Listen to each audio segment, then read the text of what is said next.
মাছ, এই মাছটা আজকে আলু দিয়ে প্রথমবার মাখা মাখা করবো। মাছটা ভাজা খেয়েছি, সর্ষে বাটা দিয়ে বেগুন দিয়ে খেয়েছি, কিন্তু আলু দিয়ে কোনো দিন খাওয়া হয়নি। তাই দেখো আলুগুলো ঝিরঝির করে কেটে ধুয়ে জল ঝরিয়ে রেখে দিয়েছি, মাছগুলো ধুয়ে নিয়েছি। আর এদিকে দেখো রসুন, পেঁয়াজ, আর এদিকে ধনেপাতা সব রেডি করে রেখেছি। এবার একটা মশলা বানিয়ে নেব। মশলার মধ্যে আমি দিয়েছি কি পাকা লঙ্কা আর এই রসুনটা দিয়ে দেবো। আর এদিকে দেখো অল্প সর্ষে আর জিরে, এটা দিয়ে একটা পেস্ট বানিয়ে নেব। দেখো এদিকে আমার মিক্সিটা করা হয়ে গেছে মশলাটা। আর এবার তো এদিকে আলুগুলো কড়াইতে দিয়ে দেবো, যেখানে মাখবো। আলুগুলো সব দিয়ে দিয়েছি কড়াইতে, এবার মশলাটাও সব দিয়ে দেবো। মশলাগুলো আর এক এক করে সব লবণ, হলুদ আর তেল দিয়ে ভালো করে হাত দিয়ে চটকে চটকে মাখবো, ভালো করে মাখবো।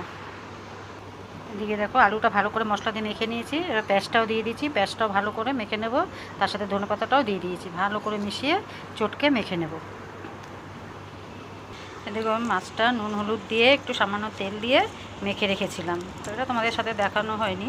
তো দেখো মেখে রেখেছি, মেখে রেখে এবার মশলাটাও ভালো করে মেখেছি, ধনেপাতা দিয়ে দাও, কত সুন্দর লাগছে দেখতে। তো উপর থেকে এবার মাছটা এক এক করে সাজিয়ে দেবো। দেখো মাছটা এক এক করে আমি সুন্দর করে সাজিয়ে দিয়েছি, নিচে আলুগুলো রেখেছি। আলুর উপরে মাছটা রয়েছে, বেশি ভাঙবে না, ভাপে ভাপে সিদ্ধ হয়ে যাবে। এবার উপর থেকে একটু তেল দিয়ে দেবো।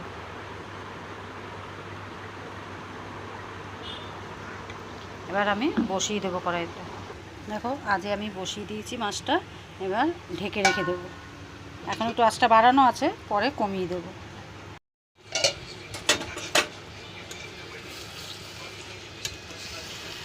জলটা অনেকটাই টেনে গেছে, আর একটুখানি ঢাকা দিয়ে রাখলেই হয়ে যাবে।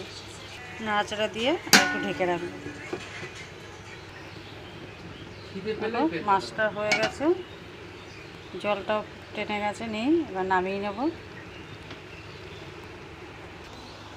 দেখো থালাতে নামিয়ে নিয়েছি।